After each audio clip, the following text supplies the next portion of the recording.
महादेव मित्रों, कहते हैं समय का चक्र निरंतर चलता रहता है। इसी चलते इस चक्र को काल चक्र कहते हैं। सरल शब्दों में कहें तो काल का अर्थ होता है निरंतर चलने वाला समय का चक्र। समय के इसी पहिए में हर मनुष्य के जीवन में अच्छा और बुरा समय आता है, लेकिन जो व्यक्ति बुरे समय पर विजय प्राप्त कर लेता है वही जीवन में सफल होता है। आइए आज की इस वीडियो में काल चक्र का पूरा रहस्य जानते हैं। इस काल चक्र की कहानी में अनेक गुप्त रहस्य समाये हुए हैं, परंतु आज के मनुष्य के लिए उसे समझना बड़ा कठिन है। इसलिए मनुष्य कई बार वर्तमान के कई दृश्यों को देखकर उलझन में पड़ जाता है और बहुत दुखी होकर सोचता है कि मेरे साथ ही ऐसा क्यों होता है।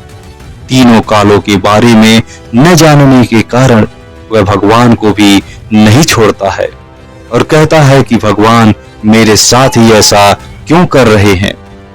उसके मन के उलझन भरे सभी प्रश्नों का उत्तर सिर्फ समय के पास है, लेकिन उसके लिए हमें समय की गति को समझना होगा। समय के विषय में कहा जाता है कि समय बड़ा बलवान है, समय के आगे किसी का जोर नहीं चलता। अगर हमने समय की पुकार को नहीं सुना तो बाद में पश्चाताप के अलावा और कुछ भी प्राप्त नहीं होगा। मानव जीवन में जब भी कोई परिस्थिति, समस्या या चुनौती आती है तो वह एक संकेत देकर हमसे सकारात्मक या नकारात्मक प्रत्युत्तर की मांग करती है। जब हम समय के इशारे को समझकर सही प्रत्युत्तर देते हैं तो समय हमें जीवन में आगे बढ़ा देता है, परंतु समय की मांग के विपरीत प्रत्युत्तर देते हैं तो समय बड़ा कठोर हो जाता है और अच्छों को भी पछाड़कर पीछे कर देता है। यह अनुभव बहुत ही दर्दनाक होता है। तभी यह कहा गया है कि यदि आप समय के अनुकूल परिवर्तन नहीं करते तो समय आपको परिवर्तित होने के लिए मजबूर कर देगा। व्यक्ति की परिवर्तन की इच्छा नहीं होती, परंतु उसे समय की मजबूरी से परिवर्तन करना पड़ता है। फिर भी यदि व्यक्ति अपने अहंकारवश परिवर्तन नहीं करता तो समय महाकाल का स्वरूप भी धारण कर लेता है। इससे स्पष्ट है कि समय बड़ा बलवान होता है। हम यह जानते हैं कि समय के साथ इस संसार में हर चीज परिवर्तनशील है, तो हमें यह समझना है कि हम जिस कालखंड में जी रहे हैं वह क्या संकेत दे रहा है। काल चक्र का संबंध हमारे जीवन के चक्र के साथ है, इसलिए इसे समझना बेहद ही जरूरी है। काल चक्र की प्रक्रिया अनंत होती है तथा यह निरंतर गतिशील है। जैसे दिन रात बदलती रहती है और जन्म पुनर्जन्म या फिर प्रकृति के चक्र को ही देखिए कि समुद्र के पानी से भाप और भाप से बादल बनते हैं और बाद में जाकर वही बरसते हैं और वह पानी नदियों के द्वारा फिर समुद्र में ही जाकर वापस मिल जाता है। उसी तरह यह चक्र भी नित्य चलता रहता है। मनुष्य ने अपनी व्यवस्था बनाने के लिए यह कह दिया कि रात को 12 बजे के बाद दूसरा दिन आरंभ हो जाता है, लेकिन यह निश्चित नहीं है कि रात को 12 बजे ही यह चक्र शुरू हुआ था। ठीक इसी प्रकार यह काल चक्र भी नित्य चलता रहता है और इसका ना ही कोई आदि है और ना ही कोई अंत है। वैसे मित्रों, बात यह है कि प्रत्येक चक्र को 4 अवस्थाओं से गुजरना पड़ता है। जैसे दिन और रात के चक्र की 4 अवस्थाएं हैं, सुबह, दोपहर, शाम और रात्रि, और उसके बाद पुनः सुबह होती है। और उसी तरह दोस्तों, ऋतु के चक्र में भी 4 अवस्थाएं हैं, जैसे ग्रीष्म यानी कि गर्मी, बरसात, शीतकाल और बसंत। बाद में फिर गर्मी आ जाती है। उसी तरह मानव जीवन चक्र में भी 4 अवस्थाएं होती हैं, बाल्यकाल, युवावस्था, प्रौढ़ावस्था और उसके बाद वृद्धावस्था। और इसी तरह काल चक्र की भी 4 अवस्थाएं हैं, सतयुग, त्रेता युग, द्वापर युग और कलयुग। और कलयुग के बाद फिर से सतयुग आना ही है, क्योंकि यह एक चक्र है। कई लोग सोचते हैं कि घोर पाप वाला कलयुग सतयुग में कैसे बदल जाएगा। जिस प्रकार घोर अंधेरी अमावस्या की रात सुनहरी सुबह में बदल जाती है, उसी प्रकार संसार की रचना में परिवर्तन की प्रक्रिया धीरे धीरे चलती रहती है और रात के बाद सुबह हो जाती है, क्योंकि परिवर्तन संसार का नियम है और हर एक चक्र एक क्रम में चलता है। यदि उसे नित्य परिवर्तित होते ही रहना है तो उसका पुनरावर्तन भी अवश्य होना है। काल चक्र को भारतीय संस्कृति में स्वास्तिका चिन्ह के रूप में दिखाया गया है तथा इसे सृष्टि का चक्र भी कहा जाता है। हम इस स्वास्तिका के चिन्ह को हर शुभ कार्य के आरंभ में प्रयोग करते हैं, परंतु अगर किसी से भी पूछा जाए कि स्वास्तिका चिन्ह का अर्थ क्या है, तो बहुत से लोगों को इसका अर्थ सही से पता ही नहीं होता कि आखिर स्वास्तिक शब्द का अर्थ क्या होता है। स्वास्तिक शब्द संस्कृत के सु और अस्थि के संयोग से बना है। सु अर्थात शुभ और अस्त यानी कि जो है, अर्थात इस काल चक्र की हर घड़ी सदैव शुभ है, इसकी कोई घड़ी बुरी नहीं है। स्वास्तिक के चिन्ह को हर शुभ कार्य के आरंभ में लगाते हैं ताकि यह संशय ना रहे कि पता नहीं यह शुभ घड़ी है या नहीं, लेकिन जिस घड़ी में वह शुभ कार्य आरंभ हो रहा है वह घड़ी भी शुभ है। ब्राह्मण लोग कोई भी शुभ कार्य करते समय स्वास्तिक चिन्ह बनाकर उस पर कलश में नारियल रखकर मंत्र उच्चारण करते हुए कार्य को आरंभ करते हैं। इसका अर्थ यह है कि शुभ कार्य करते समय एक सकारात्मक मन स्थित रखते हुए कलश रखने का अर्थ है ज्ञान युक्त बुद्धि से जब कार्य आरंभ करते हैं तो वह कार्य सदा ही शुभ फल प्रदान करता है। और जब यह कहते हैं कि इस काल चक्र की हर घड़ी सदैव ही शुभ होती है, तो कई बार कई लोग इस बात को स्वीकार नहीं कर पाते और कहते हैं आज का दिन बहुत ही अशुभ है, ऐसे कभी किसी के साथ ना हो, या भयानक कष्ट वाली घटनाओं को शुभ कैसे समझा जाए। लेकिन यह प्रश्न तब पैदा होता है जब हम सिर्फ वर्तमान काल को देखते हैं। इसे स्वीकार करने के लिए तीनों कालों को देखने की आवश्यकता होती है। इसलिए कम से कम जब कोई घटना आती है तो पहले ही यह सकारात्मक दृष्टिकोण जीवन में अपनाएं कि जो हुआ वह अच्छा हुआ। फिर कोई भी घटना हमें दुखी, परेशान या शांत नहीं कर सकता, क्योंकि यह सकारात्मक दृष्टिकोण ही जीवन में आध्यात्मिक का व्यावहारिक स्वरूप है। मित्रों, अभी तक बताए हुए सभी बातों से यह स्पष्ट हो जाता है कि स्वास्तिक का ज्ञान व्यक्ति को सकारात्मक और निर्भय बनाकर जीवन की हर चुनौती को पार करने की शक्ति प्रदान करता है। इसलिए इस काल चक्र का संबंध हमारे जीवन चक्र के साथ भी है। जब व्यक्ति यह स्वीकार करना सीख लेता है कि जो हुआ वह अच्छा हुआ, या जो हो रहा है वह अच्छा हो रहा है, या जो होने वाला है वह भी अच्छा ही होगा, तो जीवन में कभी भी दुख की लहर आ ही नहीं सकती। और जब मन इस रहस्य को समझ लेता है तो कभी दुख, तनाव और गुस्सा नहीं करता, और वह यह बात जान जाता है कि यह समय का चक्र परमात्मा की सर्वोत्तम रचना है, जो एकदम से ही परफेक्ट है, शुभ है और श्रेष्ठ है। इसमें कभी भी कोई भी कमी नहीं हो सकती। इसमें कमी निकालने का अर्थ है कि अभी हमारी बुद्धि में ज्ञान की पराकाष्ठा की कमी है। इस काल चक्र को स्वास्तिक चिन्ह के रूप में दिखाया गया है, जिसके चारों भाग बराबर होते हैं तथा यह एक घड़ी की तरह घूमता है।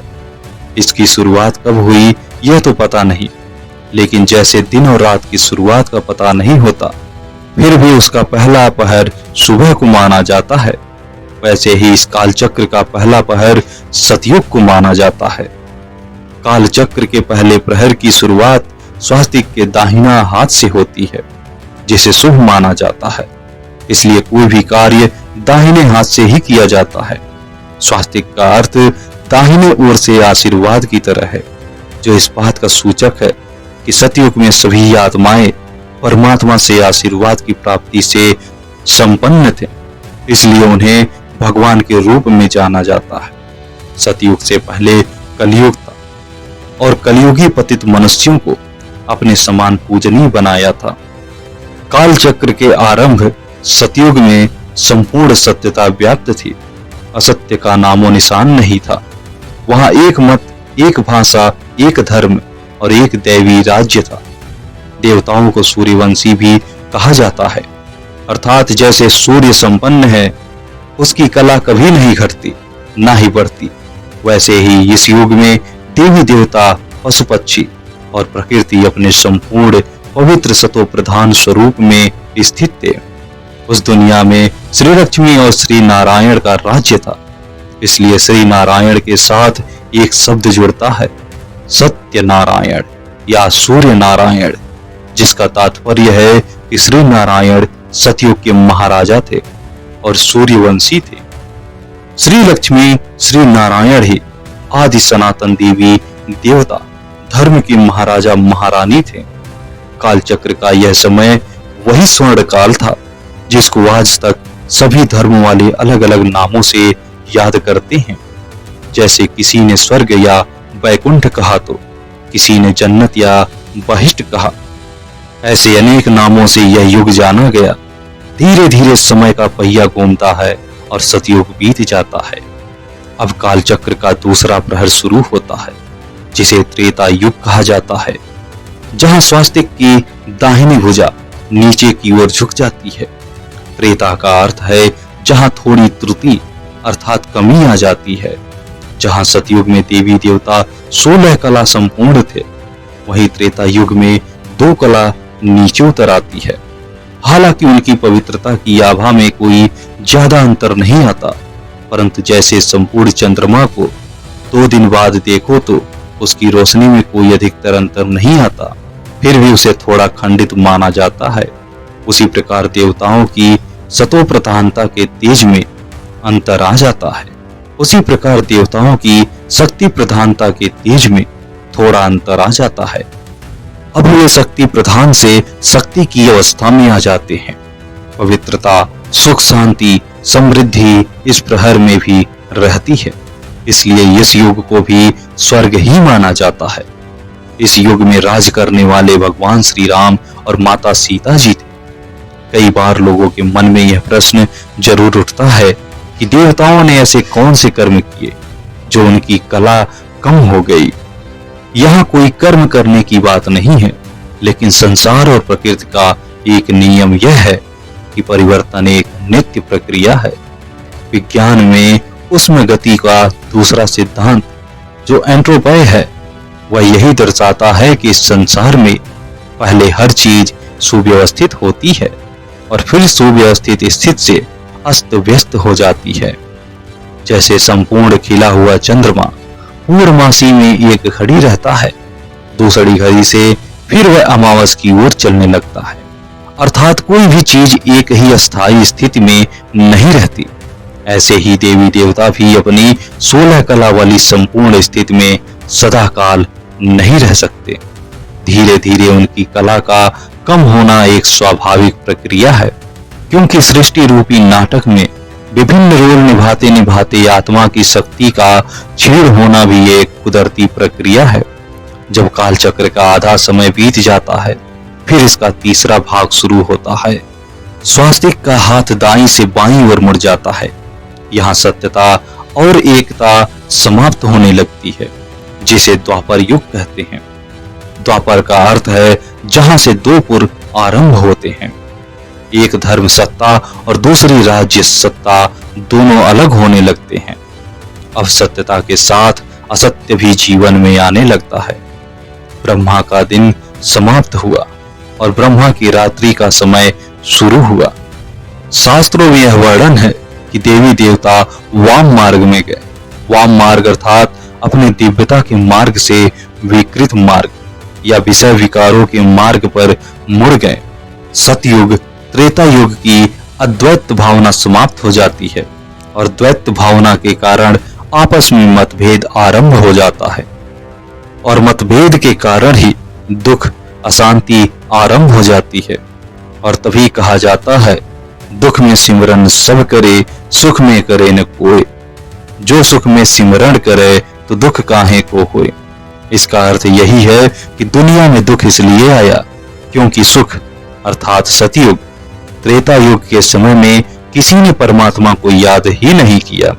अगर सुख के समय में यानी सतयुग और त्रेता युग में परमात्मा को याद करते तो इस संसार में दुख आते ही क्यों। इसलिए जब दुख में परमात्मा को याद करना आरंभ करते हैं तब परमात्मा का वास्तविक परिचय किसी को होता ही नहीं। निराकार परमात्मा की स्मृति होने के कारण परमात्मा शिव की लिंग रूप में पूजा आरंभ होती है, परंतु साथ साथ सतयुग त्रेता युग में जो देवी देवता होकर गए थे उनकी स्मृति ताजा होने के कारण उनके मंदिर बनाकर उनकी भी पूजा आरंभ होती है। जैसे आज की दुनिया में कई संतों के भी मंदिर बनते हैं और लोग उनकी पूजा अर्चना भी करते हैं। लोगों से जब पूछते हैं कि वह संत तो हमारे जैसे मनुष्य ही थे, फिर उनके मंदिर क्यों बना, तब लोग यही कहते हैं कि वह हमसे श्रेष्ठ हैं, इसलिए उनकी पूजा करते हैं। 16 कला संपन्न देवी देवताओं को मनुष्य अपने से श्रेष्ठ समझने के कारण उनके मंदिर बनाकर उनकी पूजा अर्चना करते हैं, परंतु द्वापर युग के बाद आत्माओं की कलाएं और कम हो जाती हैं और वे धीरे धीरे देह अभिमान के वश में हो जाते हैं। इसी युग में ऋषि मुनियों ने मंदिरों का निर्माण किया, पूजा पाठ रीति रिवाज की विधियां बनाई। इस तरह भारत में भक्ति मार्ग आरंभ हुआ। भक्त परमात्मा को पुकारने लगे, लेकिन यह समय परमात्मा के अवतरण का नहीं है, क्योंकि द्वापर युग से तो अधर्म शुरू हुआ है। दुख अशांति का समय तो अभी प्रारंभ हुआ है, और ऐसे शुरुआत में ही अगर भगवान आ जाएं और ज्ञान देने लगे तो अधर्म का नाश करके अवश्य ही एक सद्धर्म की स्थापना हो सकती है। लेकिन द्वापर के बाद तो कलयुग आया, अर्थात घोर अधर्म का युग। सवाल यह उठता है अब कि क्या गीता के ज्ञान से अधर्म के युग की स्थापना हुई? फिर तो भगवान के आने का उद्देश्य ही सिद्ध नहीं होता। इसका अर्थ यह है कि अवश्य ही परमात्मा ज्ञान देने घोर अधर्म के युग कलयुग में ही आएंगे।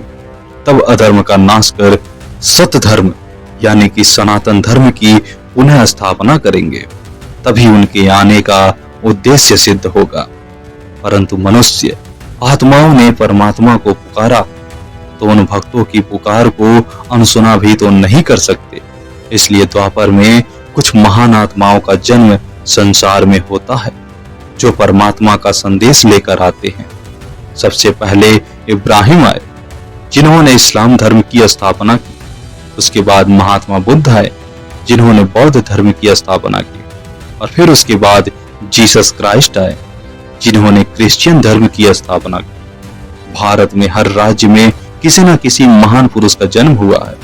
किसी भी महापुरुष ने यह नहीं कहा कि हम भगवान हैं, हर एक ने यही कहा कि भगवान एक है और हम उनका संदेश लेकर आए हैं। इसलिए सभी धर्मों का मूल सिद्धांत भी एक ही है। कोई धर्म लड़ाई करना नहीं सिखाता, कोई धर्म बुराई करना नहीं सिखाता। हर धर्म की शिक्षाएं एक जैसी ही हैं, परंतु इन महान आत्माओं ने जिस समाज में जन्म लिया था उस समाज की रचना को देखते हुए उन्होंने समय के संकेत को समझते हुए कुछ प्रचार प्रारंभ किए, और यह प्रचार अलग अलग तरीकों से किया गया, जिस कारण उनके धर्म या संप्रदाय का निर्माण हुआ। परंतु अफसोस की बात यह है कि उन्होंने जिस समाज के लोगों को सत्य, ज्ञान और प्रेम का पाठ पढ़ाया, उन्हीं लोगों ने उनके संदेशों को गहराई से समझा ही नहीं, और इस तरह धीरे धीरे समय का पहिया घूमते घूमते कई उतार चढ़ाव को साक्षी होकर देखते हुए अनेक प्रकार के अनुभवों को अपने हृदय में समाते हुए काल चक्र में चौथा युग आया, जिसे कलयुग अर्थात कलह क्लेश का युग कहा गया। शास्त्रों में यह कहा गया है कि जब कलयुग आया तो राजा परीक्षित का राज्य चल रहा था और कलयुग ने दस्तक दिया। तब परीक्षित राजा ने पूछा कि तुम कौन हो? तब कलयुग ने जवाब दिया कि मैं कलयुग हूँ। राजा ने पूछा तो तुम चाहते क्या हो? तो कलयुग ने कहा कि थोड़ा सा स्थान आपके राज्य में चाहता हूँ। राजा ने मना कर दिया कि मेरे राज्य में आपको स्थान नहीं मिलेगा। कलयुग ने कहा, देखो राजन, मेरा समय आ चुका है, मुझे आना ही पड़ेगा। आप मुझे स्थान दो। तब कहा जाता है कि राजा परीक्षित ने 4 स्थान बताए और कहा कि आप शराब खानों में, जुए खानों में, वेश्यालयों में और कसाई खाने में अपना स्थान ले सकते हो, लेकिन वहां तक ही सीमित रहना होगा, वहां से बाहर नहीं आना होगा। कलयुग ने तब राजा से कहा कि राजा, मेरा परिवार बहुत बड़ा है, आप मुझे एक और स्थान दे दीजिए। तब राजा ने कहा कि ठीक है, 5वां स्थान आप स्वर्ण में स्वीकार कीजिए। इस तरह कलयुग ने वह स्थान स्वीकार कर लिया और राजा के सिर पर जाकर बैठ गया, क्योंकि राजा ने स्वर्ण मुकुट पहन रखा था। तो इस प्रकार से कलयुग ने वहां भी प्रवेश कर लिया और दिमाग को घुमाते हुए अपनी लीला प्रारंभ कर दी। और आज इस स्वर्ण में अपना स्थान लेकर वह हर घर में अपना स्थान बना चुका है और धीरे धीरे वह हर घर में अपने स्वभाव का रंग दिखा रहा है। इसलिए आज कलयुग में इन्हीं 5 स्थानों पर हर घर में कलह क्लेश होने लगा। कलयुग में स्वास्तिक का हाथ बाईं ओर ऊपर उठा, अर्थात कलयुग में अधर्म हर प्रकार से अपनी चरम सीमा को प्राप्त करता है। और इस युग के दौरान अति धर्म भ्रष्ट, अति कर्म भ्रष्ट, अति अत्याचार, अति पापाचार, अति दुराचार यानी हर प्रकार की अति हो जाती है। इस युग को दूसरे शब्दों में रावण राज्य भी कहा जाता है। वर्तमान युग को रावण राज्य क्यों कहते हैं? क्योंकि जीवन में 4 प्रकार की आवश्यकताएं मानी जाती हैं: अर्थ, बल, बुद्धि और भक्ति। यह चारों ही रावण के पास थी, लेकिन सब कुछ होने के बाद भी उसका सर्वनाश हुआ, क्योंकि उसके जीवन में 2 कमजोरियां थी। एक तो उसका अहंकार चरम सीमा पर था और दूसरा उसमें चरित्रहीनता यानी अनिकता थी। यह दोनों दोष उसके जीवन में अति में आ गए थे, जिस कारण उसका सर्वनाश हुआ। आज की दुनिया की तुलना रावण राज्य के साथ की जाती है, क्योंकि इस दुनिया में सभी प्राणियों में उत्तम प्राणी मनुष्य को माना जाता है। मनुष्य जीवन में भी अर्थ, बल, बुद्धि और भक्ति की चारों उपलब्धियां हैं, लेकिन आज के युग में मनुष्य आत्माएं भी अपने ही सर्वनाश की ओर आगे बढ़ जाती हैं, क्योंकि आज मनुष्य जीवन में भी 2 कमजोरियां मुख्य रखे हुए है। एक उसका अहंकार चरम सीमा पर पहुंच चुका है, तो दूसरा उसका चरित्रहीनता, उसका नैतिक पतन जीवन में आ चुका है।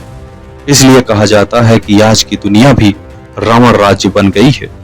रावण राज्य में हर इंसान अपने आप को एक बंधन में महसूस करता है। किसी को बुरी आदतों का बंधन है, तो किसी को व्यसनों का बंधन है, तो कोई अपने नकारात्मक स्वभाव व संस्कारों के बंधन के वशीभूत है। कलयुग में मनुष्य आत्मा अपने ही कर्मेंद्रियों का और विकारों का गुलाम बन चुका है, जिनके वश में होकर मनुष्य की शक्ल सूरत कितनी विकृत होती जा रही है और वशीभूत व्यक्ति कितना नकारा और हिंसक बनता जा रहा है। आज के समय में मनुष्य अपनी वास्तविकता को और परमपिता परमात्मा की वास्तविकता को भूल चुका है। परमात्मा यह सब जानते हैं कि आज मनुष्य कितना अति धर्म भ्रष्ट हो चुका है, इसलिए समय समय पर मनुष्य को ज्ञान देते रहते हैं। जैसे श्रीमद् भगवत गीता में भगवान ने अर्जुन को भी योगी बनने की प्रेरणा दी थी, साथ ही काम को महाशत्रु कहकर उसे जीतने की प्रेरणा दी थी। आज दुनिया में सबसे भयानक बीमारी चल रही है और वह है एड्स की बीमारी, जिसका कोई इलाज नहीं है। तो यह समय हमें यह संकेत दे रहा है कि अगर आत्म संयम नहीं रखोगे तो समय के शिकार बन जाओगे। समय व्यक्ति के अस्तित्व को नष्ट कर देगा। इसलिए इस संसार के परिवर्तन की प्रक्रिया को समझते हुए अब से आत्म संयम को जीवन में अपनाना है। आज कोई इंसान किसी की रक्षा नहीं कर पाता और ना ही कर पाए, यह विकृत इंसान के दिमाग की ही है, जो दिन प्रतिदिन बढ़ती जा रही है। और यह भी समय का संकेत है कि एक दिन यह विकृति मनुष्य के सर्वनाश का कारण बनेगी, जिसका वर्णन शास्त्रों में भी दिया गया है कि रावण बहुत शक्तिशाली था। वह सीता जी को सम्मोहित करके ले आया, परंतु अपने महल में नहीं रख सका, उसे अशोक वाटिका में रखना पड़ा। वह सीता जी को स्पर्श तक न कर सका। सीता जी के पास अपनी आत्मरक्षा के लिए सिर्फ एक शस्त्र था, जो कि था घास का तिनका, जिसे उठाकर सीता जी ने बीच में रखा और रावण को चुनौती दी कि हे रावण, इस तिनके से आगे तूने एक कदम भी बढ़ाया तो तू जलकर भस्म हो जाएगा। रावण जो किसी से कभी नहीं डरता था, वह सीता जी की इस चुनौती से डर जाता है। सीता जी के पास आत्मरक्षा की ऐसी कौन सी शक्ति थी? तो यह थी 14 साल के ब्रह्मचर्य व्रत की शक्ति और पवित्रता की शक्ति। पवित्रता की शक्ति ने उनके चारों ओर एक सुरक्षा कवच बना दिया और वही उनकी आत्मरक्षा का साधन था। इसी प्रकार आने वाले समय में ऐसे अनेक रावण हो जाएंगे जो अनेकों को अपने विकृत मनोविकारों का शिकार बनाएंगे। ऐसे समय में ब्रह्मचर्य व्रत की शक्ति ही सुरक्षा कवच का कार्य करेगी और इससे आत्मरक्षा होगी। महाभारत का कारण भी द्रौपदी का वस्त्र हरण ही बना, जो कौरवों के सर्वनाश का कारण बना। आज की दुनिया में भी इसी वस्त्र हरण के कारण ही दुनिया का बेड़ा गर्क होता जा रहा है और यही संसार के सर्वनाश का कारण बनेगा। परमात्मा सर्वज्ञ होने के कारण यह सब जानते हैं कि आने वाले समय में नकारात्मक मनोवृत्ति एवं विकृत मनोदशा वाले अनेक हैवान चारों ओर मंडराएंगे और अनेक आत्माओं को अपनी हवस का शिकार बनाएंगे और कोई किसी की रक्षा नहीं कर पाएगा। ऐसे समय पर सुरक्षित रहने की विधि बताते हुए परमात्मा इस धरा पर आते हैं और बताते हैं कि पवित्रता की शक्ति ही आत्मरक्षा का कवच बन सकती है। अतः आप स्वयं योगी बनो और पवित्र बनो, क्योंकि यही एक ऐसी शक्ति है जो आपको अधर्म से बचा सकती है।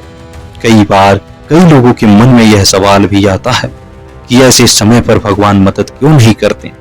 परमात्मा हर आत्मा को मदद करना चाहते हैं, इसलिए पवित्र बनने की प्रेरणा देते हैं। परंतु जिस तरह शेरनी का दूध सोने के बर्तन में ही ठहरता है, क्योंकि अगर कोई साधारण बर्तन में रखा जाए तो वह बर्तन फट जाता है, वह दूध इतना शक्तिशाली होता है।